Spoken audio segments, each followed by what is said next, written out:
आप चबाते हो तो पेट को संदेश जाता है कि भोजन अब पेट में पहुंचने वाला है, तो तुरंत हमारे 10 प्रकार के गट्स हार्मोन होते हैं, 10 प्रकार के, जो अलग अलग समय में भोजन को पचाने के लिए प्रकृति क्या व्यवस्था करी है। लाखों तो एंजाइम पैदा करती है शरीर के मेटाबॉलिज्म के लिए, लाखों की संख्या में, एक दो नहीं।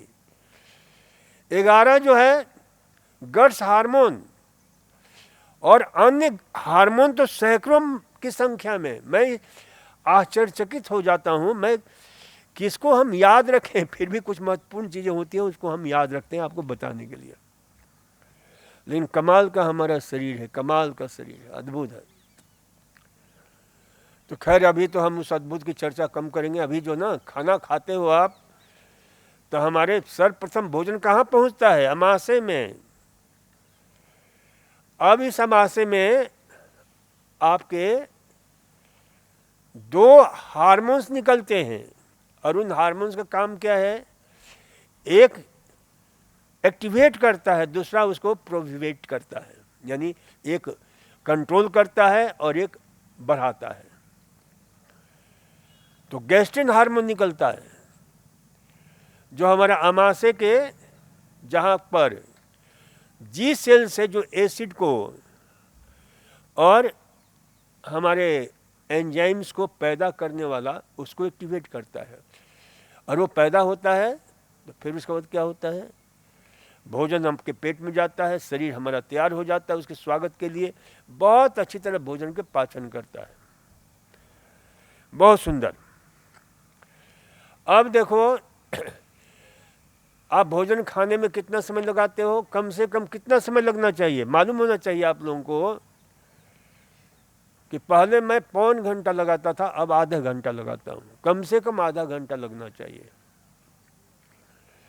क्योंकि इतना चबाओ कि मुंह में पानी बन जाए।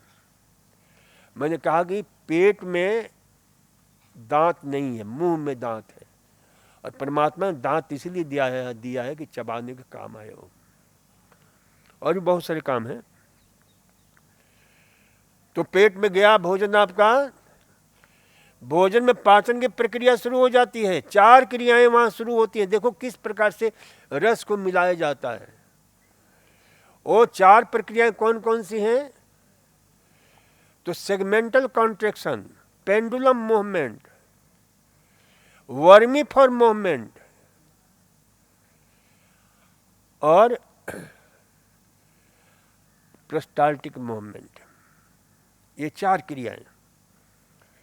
जैसे आपने देखा होगा ना किस प्रकार से ऐसे डोलन चलता है, फिर सीमेंट और वो क्या बोलते हैं, बजरी मिलाते हैं, जो पानी डालकर कैसे चलता है, ऐसे ऐसे।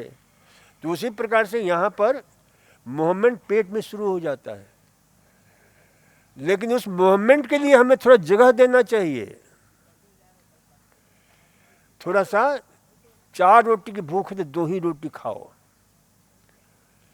तो उससे क्या होता है? जगह मिल जाता है, क्योंकि उस साथ भोजन करोगे तो उस क्या होगा? उसमें एसिड मिलेगा, पानी मिलेगा, तो फैलता है।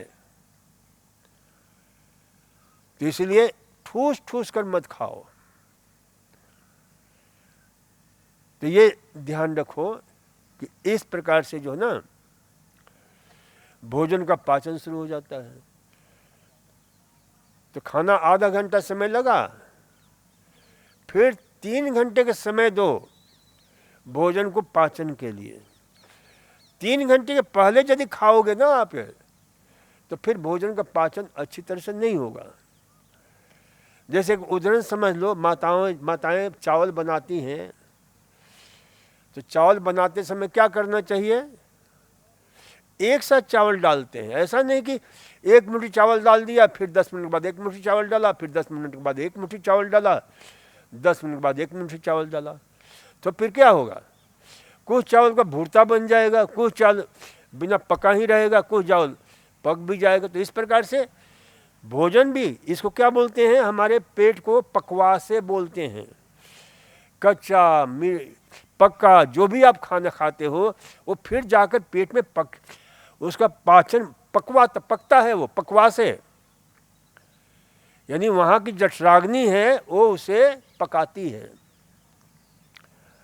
और फिर हमारे शरीर के अनुकूल बनाती है, तो पचता है और पच करके उसका फिर अवशोषण होता है, फिर उसको हमारे शरीर में लगता है, रस रक्त मांस मज्जा का हिस्सा बनता है। तो ये प्रक्रिया आपके चलती रहती है, 3 घंटा हमारे पेट में ये प्रक्रिया चलता है। अब 3 घंटे के पहले यदि आप खा लेते हो तो क्या होगा बेचारा, फिर उसे भोजन को पचाने में फिर 2.5-3 घंटा अतिरिक्त समय लगेगा। इसलिए कहते हैं ना पेट भारी हो गया। अरे भारी क्यों नहीं होगा, आपने 3 घंटे के पहले खा लिया। और अजीर्ण हो जाता है, इसको क्या बोलते हैं, रस से सम अजीर्ण।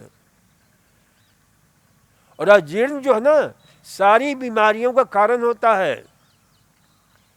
इसलिए एक मंत्र है आयुर्वेद का, रोगस्तद जीर्णम अजीर्णम।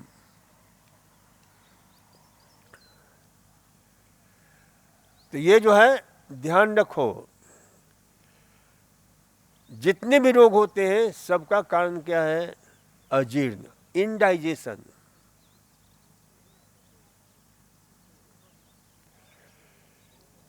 तो ये ध्यान में रखना है।